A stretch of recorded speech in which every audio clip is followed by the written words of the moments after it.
It's our brother Mark Jones here, of course, ESPN and the Kings play-by-play man. Mark, we appreciate you. Man, what do you think about your Sacramento Kings so far in this series? They're up 2-0 on the defending champs. What stands out to you the most?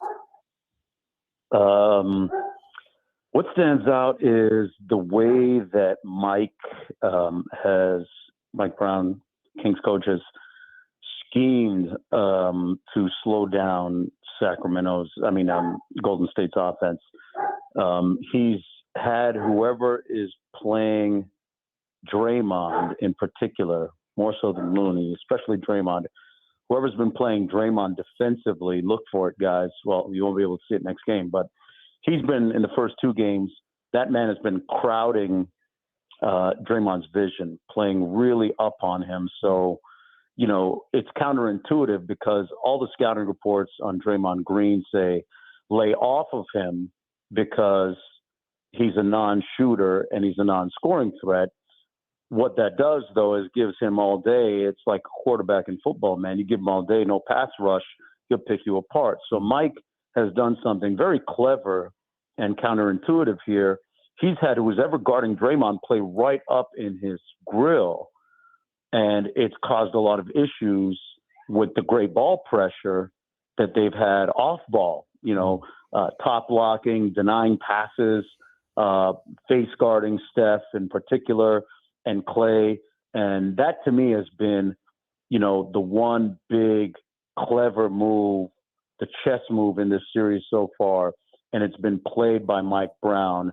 It's like a queen to rook move, man. Like he's killing it right now. Yeah. And I want to see what the adjustment is because so far in the first two games, it's been really, I think, the big factor. You asked me what the one big thing is that jumps off the page. That's it.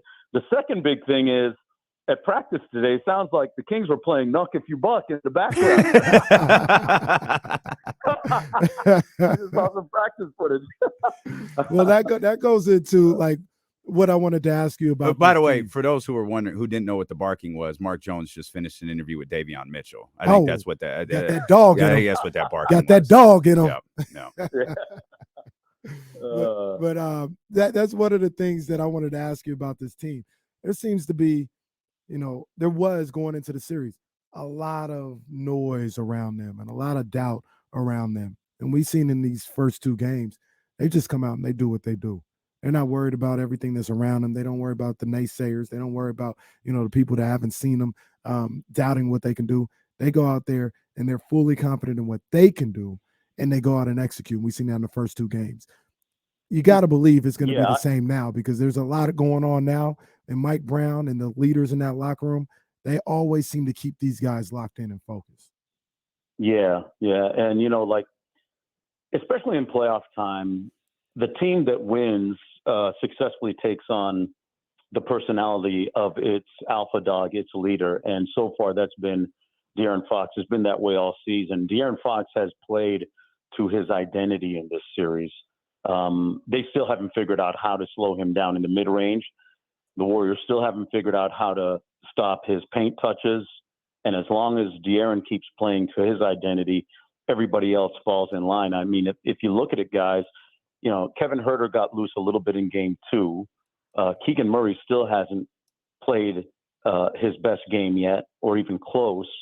Sabonis played a solid game too, but here you are, the Kings still up 2-0. That speaks well for what the Kings' chances are moving forward. But I will say this, the hardest game of the series to win will be the next one for Sacramento because without Draymond Green, it's going to be a different deal. They're highly wounded right now, and Sacramento is going to get Golden State's best effort. So far this year, the Warriors are 3-6 without Draymond. So, will it be Dante DiVincenzo? Will they do that like they usually done when Draymond has missed games? Will they start Poole to try and, juice up the offense?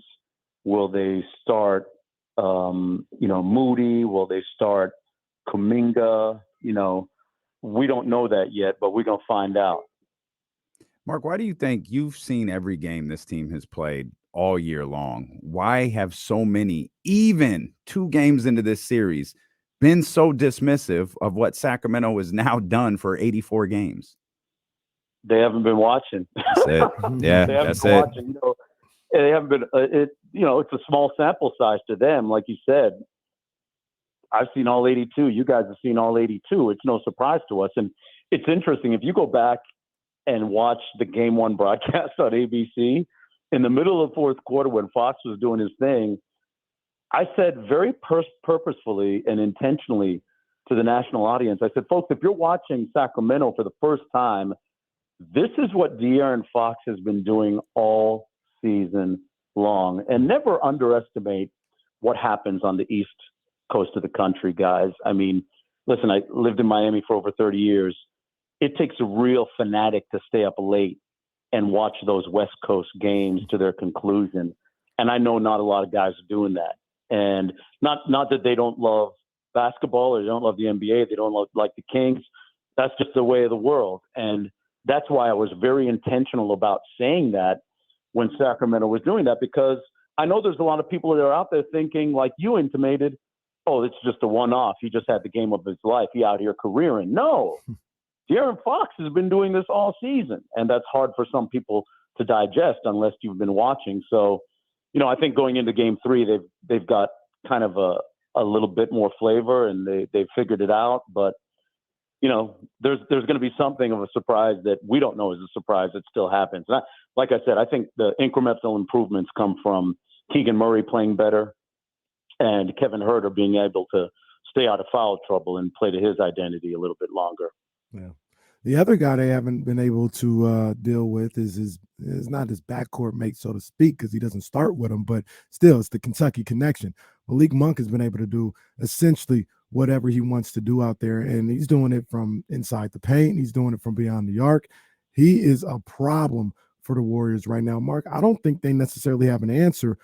They didn't have an answer already, but now if Jordan Poole is hampered and Draymond Green is out and that bench gets a little shorter, I don't know if they have an answer going into Game 3. Well, how do you think the Warriors are going to try and deal with Malik Monk moving forward? I think, I was a little surprised they didn't try and maybe I missed it because when you're calling the game, it's hard to actually see and analyze things a lot as they happen in real time. Although I can pick up some of their sets and stuff, some of their defensive schemes. But I was surprised they didn't try a little box and one on Malik when he was in there, when he got going a little bit, or that they weren't running him off the 3-point line a little bit more and trying to make him, go 1-2 pull up and shoot it more in the mid range, even though Malik can make those. Mm-hmm. I would think that in Game 3 coming up, you're going to see either a little bit more Wiggins on him or something of a different kind of scheme with Malik on the floor. So unless Mike counters by having both him and Fox on the floor at the same time, and that negates it. But if Malik's out there with Davion, then you might see that because Davion is a little bit less of an offensive threat, even though he's been, scoring it pretty good in the first 2 games. Yeah. Mark, you ever go to commercial and go, man, that call was nice. that line about the flight and the IG model was dope. Like, I'm a bad dude. You ever just turn the mic off and go, I'm a bad dude. I'm a bad dude. I catch myself sometimes. That's all right. Yeah. And you know what? Hey, yeah, you got to feel yourself sometimes. Just a little bit. I try and keep it. I stay humble though, man. It's God's words, my mouth. You know what I mean? God's words, my mouth. We do it every day at 4. It's fine. It's fine. We do it every day at 4. Mark makes a hell of a call, leans back in the seat, throws up the sideway 3 like Malik or something like that. You got to have fun at this business, man. And you know what? Listen, if you only got one line, that ain't enough. You know what I mean? The bag's got to be deep. It's got to be deep, man. No one has ever accused you of having one line. Here in Sacramento, but I got a deep bag, man. It's Jacques Cousteau's 50,000 fathoms under the sea deep sometimes, when I really get this man Mark Jones nearly burned down the internet with that flight IG model line. The whole NBA Twitter exploded when Mark dropped that line. And in the same game, the one that maybe went over some people's head, but I love, he said, "Oh, he's on his wave like Rod right now. not I said, everyone this got boy that one. Mark is showing out right now. He's showing out. Those are specialty lines for a special audience. You know what I mean? No doubt. Not everybody catches it. Like when your pastor in church says, "Hope you caught that," and then he has to circle back around and say it again for you and add 2 minutes to the sermon. You know? Well, what Mark is good for is dropping one of those lines while simultaneously using a word that I have to look up. That happens. That's a defense mechanism. You know, that's so the bad guys can't say, "Oh, he's being too ghetto." You know what I mean? I already know. And I circle around and say, "Okay, you think I'm too ghetto? Go look this word up." You know, That's something with 8 syllables in it. You know. That's why Mark is that dude right there. Black Air Force energy. That's what I'm talking about. Mark. Hey, I know you caught that one. Oh yeah. You know that. I think you even, if I remember, like Katie was dumbfounded by that line. I got to get her in the neighborhood a little bit. You know, that's all right. Get to the neighborhood. I'll get a flyer into Miami this summer and get her into Overtown or Liberty City. You know. Okay, we'll be careful. Like I was just gonna say we're gonna do that. Just be careful. Just make sure. Mark gonna have protect Katie at all costs with the Jamaicans and Haitians down there in Miami, man. I don't want her to see any people in black Air Force, but if we do, you know, I just make sure that she runs fast. That's all. I've seen Katie play. Katie will get in that a little bit. Yeah. No, that's my partner, man. She's great. Great.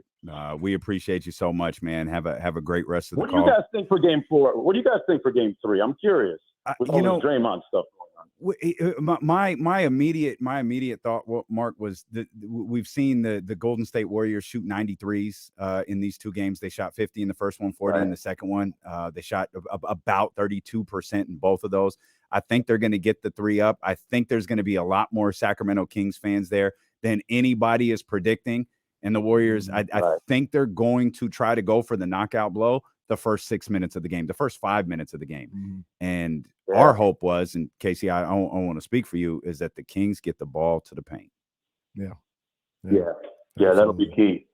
That's a great call. That's a great call right there. And Mark, we saw that in the final 7 minutes of the game the other night. Right. And I got a healthy respect for the Warriors, who they are, Steph Curry, obviously, and all this other stuff. But Mark, the Kings are just a better team this year. Yeah. That's just what we're not talking history. We're not talking legacy. We're talking this year. The Kings are just a better team. I don't. Maybe I'm hedging a little bit, but I've thought from the start they're going to get one of these two. I don't know which one it's going to be. They're going to get one of these two in Golden State. I would agree with that. The way things are going right now, you know. But like you said, that first right up to the first time out. The next game is going to be a pivotal point of this whole series, you know. And if Sacramento can withstand that blow, then it's all good. You know what I mean? It's like when Roberto Turan, you know, came out, shoot all those shots at Tommy Hearns, and Hearns was still in front of him. You know, Tommy turned his lights out after. So I know you guys are boxing guys. So ever. Yeah. So great stuff as always, Mark. I appreciate you guys, man. You guys do fantastic work. Keep it up. Thank you, my brother. Take care, appreciate you. It's our man Mark Jones right there.